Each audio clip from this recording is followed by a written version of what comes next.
Terdakwa Bambang Sujatmiko, didakwa jaksa melakukan korupsi dalam pembangunan jalan di 8 desa di Kecamatan Pandangan Kabupaten Bojonegoro, di mana terdakwa selaku pelaksana pembangunan jalan, melakukan eksepsi keberatan atas dakwaan jaksa. Dalam eksepsi terdakwa melalui kuasa hukumnya mengungkapkan bahwa dakwaan jaksa kabur dan tidak cermat, bahwa terdakwa ditunjuk secara langsung oleh 8 kepala desa yakni Kepala Desa Cendono, Kepala Desa Kebon Agung, Kepala Desa Kendung, Kepala Desa Kuncen, Kepala Desa Dengok, Kepala Desa Prangi, Kepala Desa Purworejo dan Kepala Desa Tebon.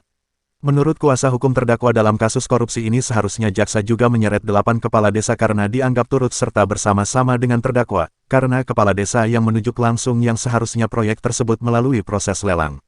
Kepala desa juga dianggap berperan aktif dalam pengadaan barang dan jasa untuk pembangunan jalan. Eksepsi yang sudah kita bacakan tadi, dibacakan oleh saya, intinya kita ini berkeberatan. Pertama karena terdakwa ini didudukkan satu-satunya sebagai terdakwa dalam persidangan, padahal perannya pasif. Artinya pasif, dia itu tidak punya ikatan kontrak dengan para kepala desa itu. Dia hanya bekerja menjalankan instruksi kepala desa. Nah, lucunya justru yang memerintahkan, yang aktif malah hanya ditetapkan jadi saksi. Ini yang jadi keberatan kita. Berarti terdakwa ini hanya ditunjuk itu aja? Dia ini hanya ditunjuk. Saya ibaratkan beliau ini kuli, Pak. Hanya disuruh mengerjakan sesuatu, dikasih uang ya sudah, apa yang dipesan dilaksanakan.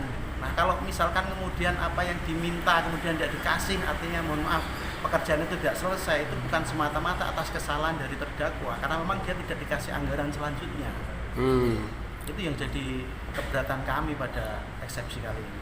Sebenarnya ini apa? Kasusnya mengerjakan apa? Jadi Bojonegoro ini tahun 2021 itu ada namanya bantuan khusus keuangan desa.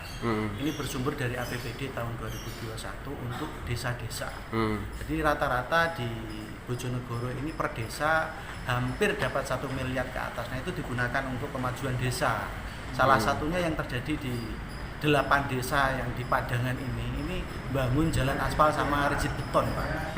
Nah kemudian Pak Bambang terdakwa ini diminta oleh 8 kepala desa ini untuk mengerjakan ini, karena Pak Bambang memang punya keahlian di bidang itu, akan tetapi hanya diminta saja, bukan sebagai pelaksana. Sebenarnya misalkan ada perjanjian kontrak, ada perjanjian kerjasama, itu tidak ada, hanya sekedar dimintain tolong saja, ya seperti itu.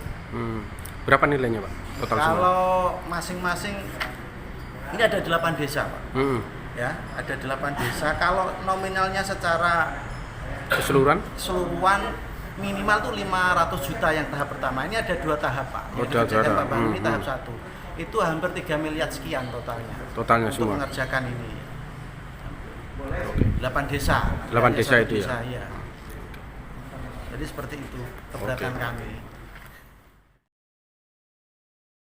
Pembangunan jalan yang menggunakan anggaran bantuan keuangan desa tahun 2021 sebesar 6,3 miliar tersebut diduga tidak sesuai dengan rencana anggaran sehingga ada kerugian negara 1,6 miliar.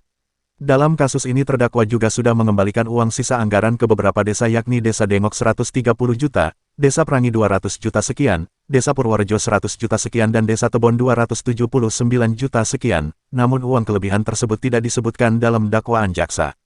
Karena dakwaan jaksa kabur dan tidak cermat, maka kuasa hukum terdakwa meminta kepada hakim untuk menolak dakwaan jaksa dan membebaskan terdakwa.